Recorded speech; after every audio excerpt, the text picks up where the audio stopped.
Good evening everyone. चलिए हम लोग थ्योरम कर रहे थे, कल प्रूव करवाए थे आप लोग को कि कौन सा सेट, अगर कोई सेट दिया रहे तो कौन सा उसमें से वेक्टर स्पेस फॉर्म करेगा या वेक्टर सब स्पेस फॉर्म करेगा कि नहीं। तो 5 एग्जाम्पल कराए थे, मतलब 5 सेट लिखे थे, जिसमें से 3 हम कराए थे और 2 सिमिलरली, एक जो आप लोग का फर्स्ट एग्जाम्पल था उसी की तरह एक सेम था, तो आप लोग कर सकते हैं। ठीक है, अब नेक्स्ट थ्योरम करते हैं हम लोग। चलिए नेक्स्ट थ्योरम क्या है देखते हैं। कल पढ़े थे कि इंटरसेक्शन दो सब स्पेस का इंटरसेक्शन होगा, बट अगर 2 सब स्पेस हैं उनका यूनियन जरूरी नहीं कि सब स्पेस हो।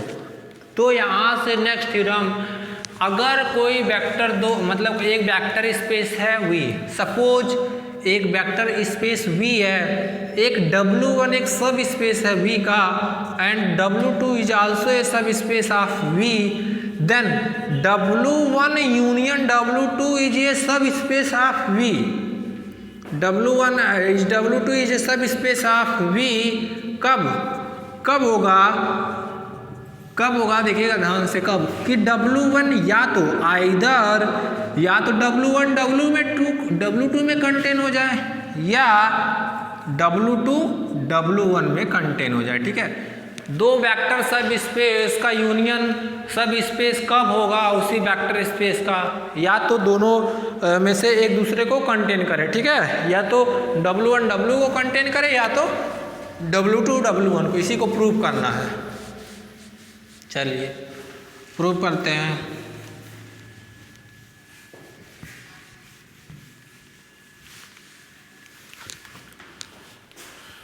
तो लिखिएगा थ्योरम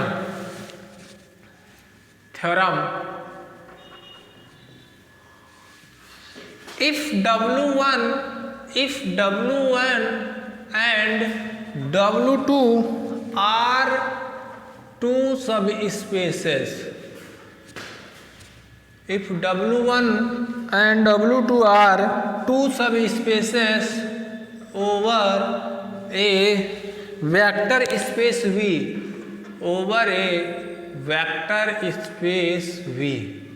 W1 W2 2 वेक्टर सब स्पेस हैं ओवर ए vector space V, over field F, then W1 union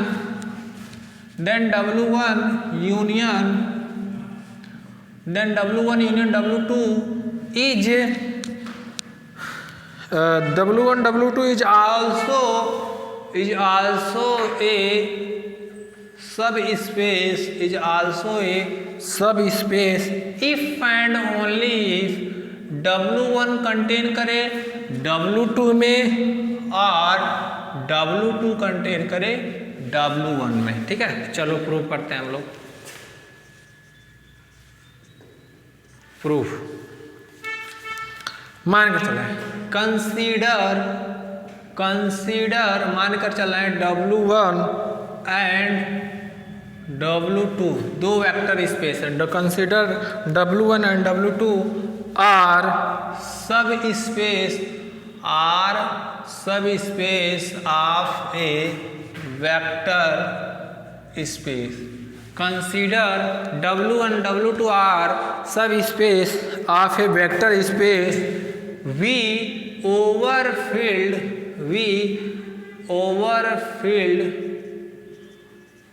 field F।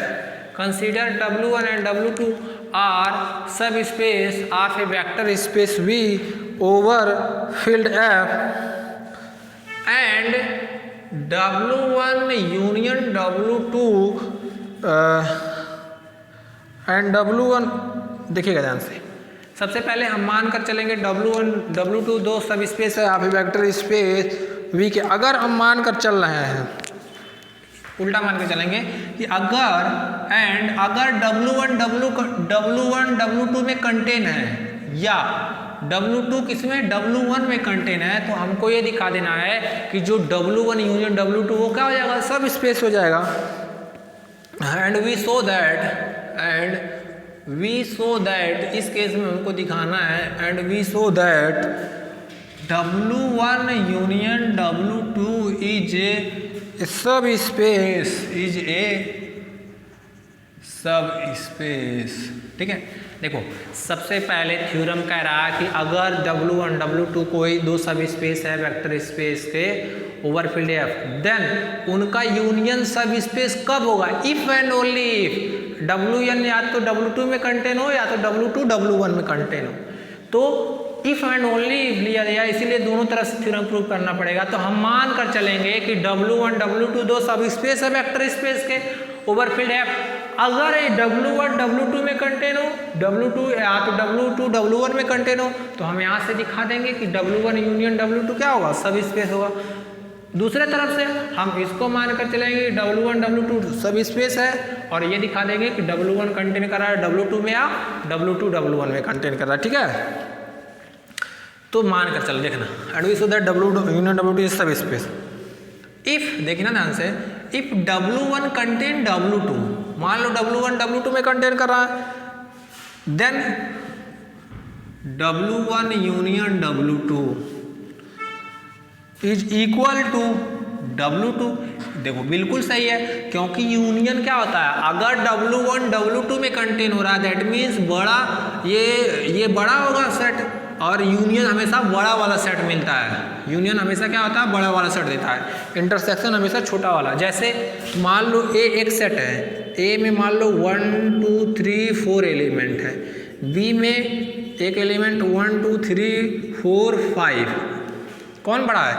ए जो है किसमें कंटेन है? बी में। तो ए यूनियन बी करेंगे तो क्या होगा? 1 2 3 4 5, और ये किसके इक्वल होगा? A union B equal to B. तो अगर कोई दो सेट है उनका यूनियन कर रहा है, तो जो बड़ा वाला सेट होगा वही यूनियन हो जाएगा। ठीक है, उस सेट का। तो W1 किस में कंटेन हो रहा है? W2 में। तो इसीलिए W1 यूनियन W2 क्या हो जाएगा? W2 हो जाएगा। चलिए नेक्स्ट, अब देखिएगा, और जानते हैं W1 यूनियन W2, ये W2 और W2 मान कर क्या चले? W2 इज ये सब स्पेस, क्योंकि अगर ये W2 के इक्वल हो गया तो W2 हम जानते हैं सब स्पेस होगा, तो W1 यूनियन W2 भी हो जाएगा सब स्पेस। ठीक है, हेंस ऐसे देखिएगा ध्यान से, एंड इफ W2 कंटेन करे W1 में, तो ये क्या है? अब देखो छोटा वाला क्या है? W2, बड़ा वाला W1। तो इस केस में भी W1 W2 यूनियन क्या हो जाएगा? W1, और W1 क्या है? Is a subspace of V। क्योंकि आप लोग को पता है, ऑलरेडी मेंशन लेके चल रहे हैं, consider W1 W2 are two vector space of over field F। ठीक है, हेंस यहाँ से कह सकते हैं, hence W1 union W2 is a subspace, is a सब स्पेस। ठीक है, अब कन्वर्सली देखो, कन्वर्सली क्या करेंगे? कन्वर्सली आप लोग देखिए, कन्वर्सली हम मान कर चलेंगे कि W1 यूनियन W2 सब स्पेस है, तो हमको दिखाना है कि W1 या तो W2 में कंटेन कर जाए या तो W2 W1 में कंटेन कर जाए। ठीक है, तो कंसीडर, हम मान कर चल रहे हैं, consider W1 union W2 is a सब space, W1 union W2 is a सब स्पेस, एंड सो दैट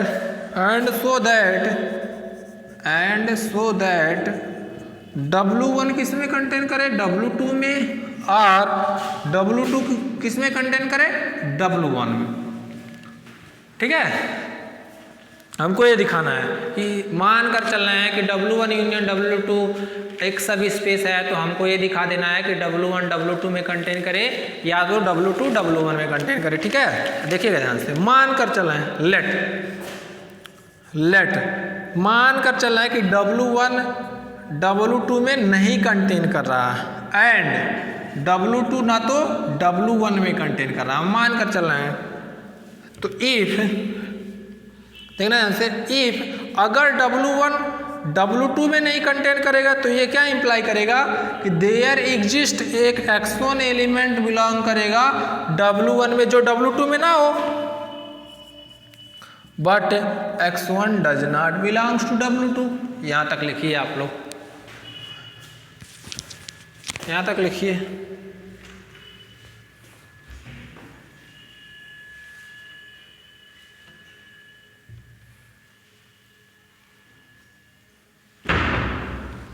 लिखिए यहां तक। अब कॉन्ट्राडिक्शन से करेंगे इसका प्रूफ।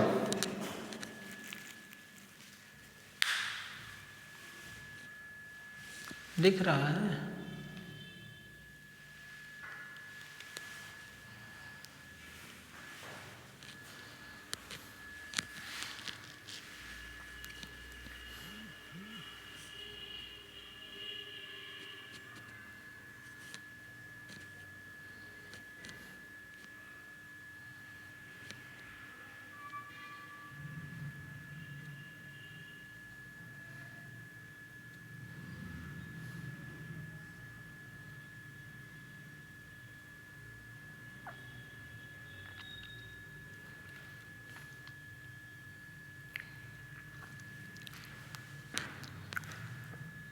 कॉन्ट्राडिक्शन से प्रूव करेंगे, आसानी से हो जाएगा।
Consider W1 union W2 is a सब स्पेस। तो दिखाना क्या है कि W1 या तो W2 में कंटेन हो या तो W2 W1 में कंटेन हो जाए, ठीक है। अब यहाँ से हम लोग कॉन्ट्राडिक्शन दिखाएंगे। मान कर चलेंगे कि W1 W2 में नहीं कंटेन करता एंड W2 W1 में नहीं कंटेन करता। अगर देखिए W1 W2 में नहीं कंटेन करेगा, इसका मतलब क्या है कि पक्का इसमें एक ऐसा एलिमेंट होगा जो इसमें नहीं होगा। तो देयर एग्जिस्ट एक एलिमेंट x1 जो W1 में है, W2 में नहीं है, ठीक है। यहां तक लिखिए।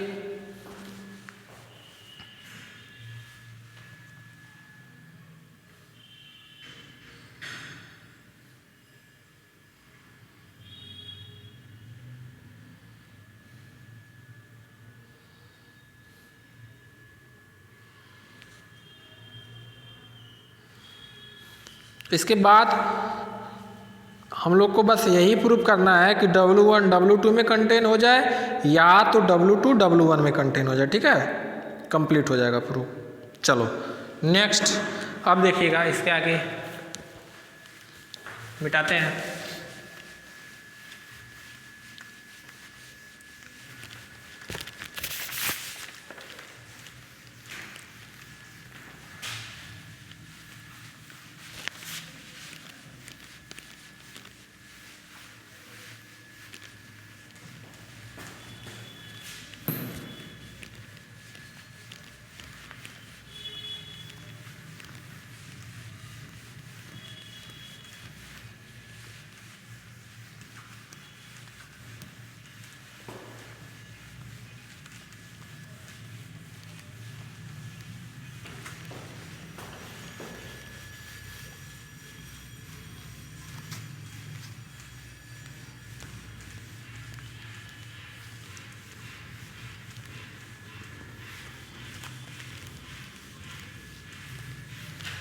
चलिए नेक्स्ट, मानकर चल रहे हैं कि W1 W2 में नहीं कंटेन होगा, या तो W2 W1 में नहीं कंटेन होगा। तो अभी दिखाएं हैं कि अगर W1 W2 में नहीं कंटेन करता तो एक एलिमेंट W1 में मिलेगा जो W2 में नहीं होगा।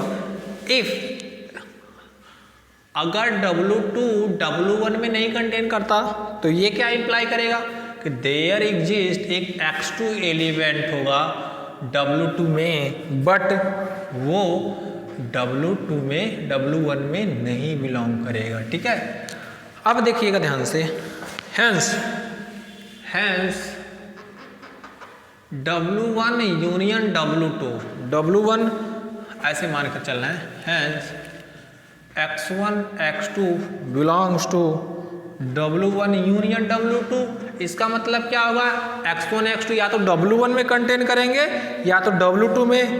ठीक है, तो इनका सम भी देखना, X1 प्लस X2, अगर ये वेक्टर स्पेस ऑलरेडी मानकर चल रहा है कि ये वेक्टर सब स्पेस होगा, तो इसका जो उठाएंगे तो वो क्लोजर प्रॉपर्टी होल्ड होगा, प्लस के रिस्पेक्ट में क्लोज होगा, तो उनका सम भी उसी सेट में जाएगा। तो ये क्या इंप्लाई करेगा, आइदर X1 प्लस X2 या तो W1 बिलोंग करेगा या X1 W2 में बिलोंग करेगा। ठीक है, इफ X1 प्लस X2 मान लो W1 में बिलोंग कर गया, ठीक है, एंड X1 बिलोंग कर गया W1 में, ध्यान से, तो this imply that X1 plus X2 minus X1 ये कहाँ बिलोंग कर गया, W1 में, क्योंकि देखो माइनस क्लोजर प्रॉपर्टी सब स्पेस है, तो A एक एलिमेंट उठाएंगे, B एलिमेंट उठाएंगे, तो A माइनस B कहाँ जाएगा, W1 में, ये सब स्पेस की प्रॉपर्टी। और जब इसको ऐड करेंगे तो X1 तो X2 कहाँ चला गया, W1 में। यहाँ हम मान कर क्या चले थे कि X2 W1 का एलिमेंट नहीं है, यहाँ क्या हो गया, W1 में चला गया, तो ये क्या बता देगा, विच इज कॉन्ट्राडिक्शन,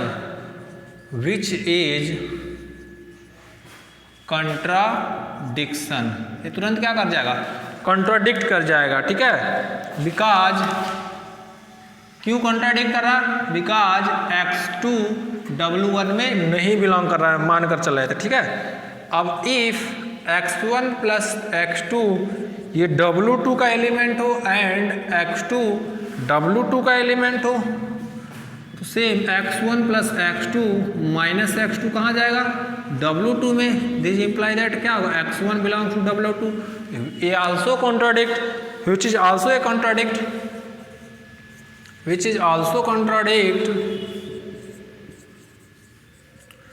ये भी कॉन्ट्राडिक्ट करेगा, क्यों, बिकॉज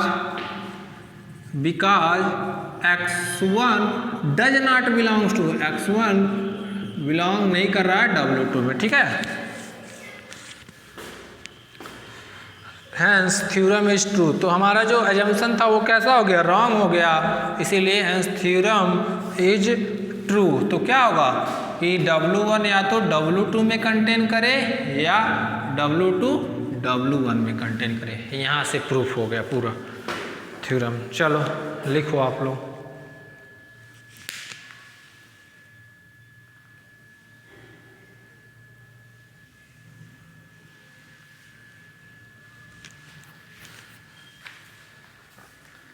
थ्योरम कंप्लीट हो गए। अब नेक्स्ट टॉपिक पढ़ेंगे हम लोग, linear combination of vector.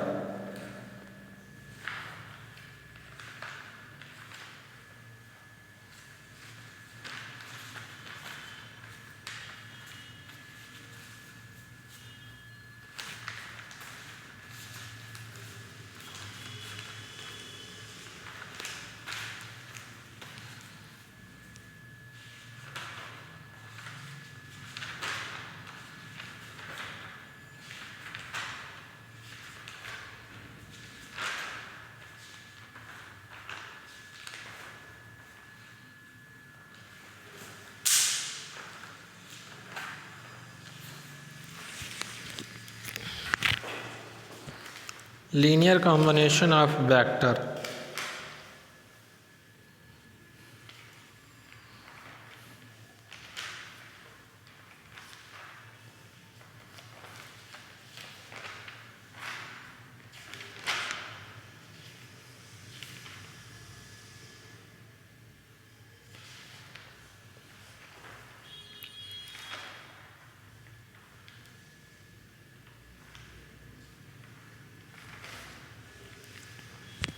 Linear combination of vector.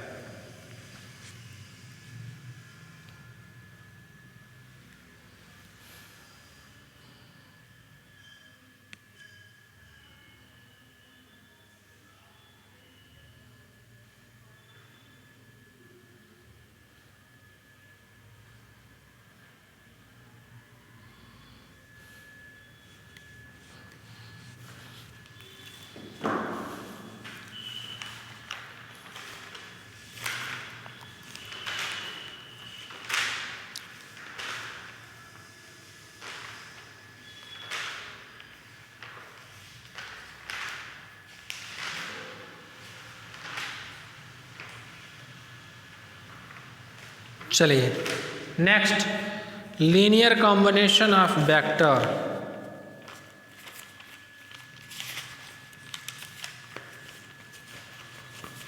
बहुत आसान है। लीनियर कॉम्बिनेशन होता क्या है, देखो बहुत सिंपल है, समझ में आ जाएगा।